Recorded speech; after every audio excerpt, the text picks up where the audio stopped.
ልጇ ሌላ ግንኙነት እንዳለው ብታውቅም እናቱ ልጇን ከመቆጣት ይልቅ በእውነቱ ምራቷን አሲያን ነው የወቀሰቻት። አሲያ ገና ያልበሰለችና አስተዋይ ያልሆንሽ ሴት ነሽ፣ ለባልሽ እንዴት ታጋሽና ተረጂ መሆን እንዳለብሽ አታውቂም ነበር ብላ ተናገረቻት። አሲያ የምትሰማውን ነገር ለማመን ከበዳት። ከዛም መጀመሪያ ከልጅሽ ጋር በሰላም ለመለያየት አስቤ የነበረ ቢሆንም ነገር ግን አሁን ምንም ሳይኖረው ባዶ እጁን ልተወው ቆርጫለሁ ብላ በንዴት ላማቷ ነገረቻት።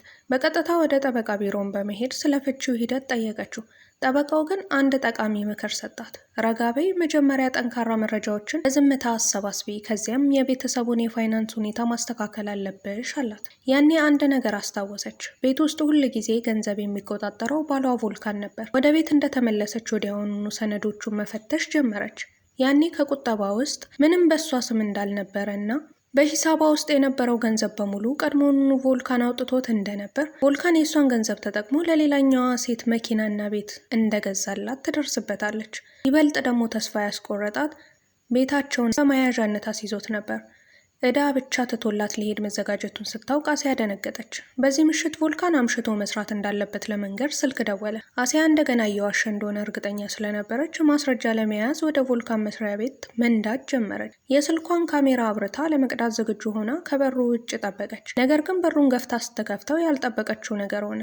ቮልካን የእውነትም አምሽቶ እየሰራ ነበር። አሲያን እዛ በማየቱ ተገረመ። እሷን በፍጥነት ሁላችሁም ስለደከማችሁ ተጨንቄ ምግብ ላመጣላችሁ ነው ብላ በችኮላ ወጣች። ቮልካን በሀሳብ ተውጦ ስለነበረ ስትይ ዝም ብሎ አያት። በማግስቱ የቮልካን እናት ማለፋቸውን የሚገልጽ መጥፎ ዜና ደረሰው። ቮልካን በእናቱ ሞት በጣም አዘነ። በመታሰቢያ ስነስርዓቱም ላይ አሲያ ባሏን በጣም አዝኖ ስላየችው ልቧ አራራና ራሱን እየደባበሰች አጽናናችው። ጠንካራ እንዲሆንም ነገረችው። ነገር ግን በዚያው ምሽት ባሏ በድንገት ተነስቶ ወጣ። አሲያ መጥፎ ስሜት ስለተሰማት ራሷን ከመከተል ማስቆም አልቻለች። በሚስጥርም ተከተለችው። እንደጠረጠረችው ባሏ ከሌላ ሴት ጋር ነበር። ከዓመታት በፊት አሲያ የትዳር ጥያቄ ሲያቀርብላት የከፈተው የነበረው ያው ሙዚቃ አሁንም በመኪናው ውስጥ ከሌላኛዋ ሴት ጋር ሆኖ ይደመጥ ነበር። ነገሩን ማሰቡ ብቻ ከብዷት ከመጋፈጥ ይልቅ ልቧ እንደተሰበረ ፊቷን አዙራ ቦታውን ለቃ ሄደች። ሁሉም ነገር ያበቃው ከቀብሩ በኋላ ነበር። ባሏ የአሲያን እጅ አጥብቆ ይዞ ላለፉት ቀናት በእናቱ ሞት አብራው ስለነበረች ያመሰግናታል። ምስጋናው ግን እውነተኛ ሳይሆን በግብዝነት የተሞላ ነበር።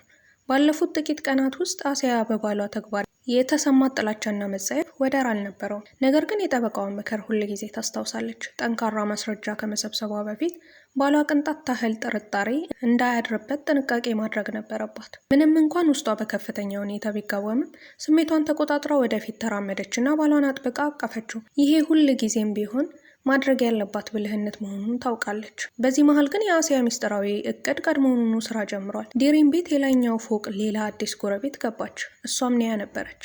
ኒያ ማለት ለአሲያ ለመጀመሪያ ጊዜ እውነቱን የነገረቻት አይኗን የከፈተችላት ያችው ታማኝ ሰው ናት። ስራዬን ከወደዳችሁ ሰብስክራይብ በማድረግ አበረታቱኝ።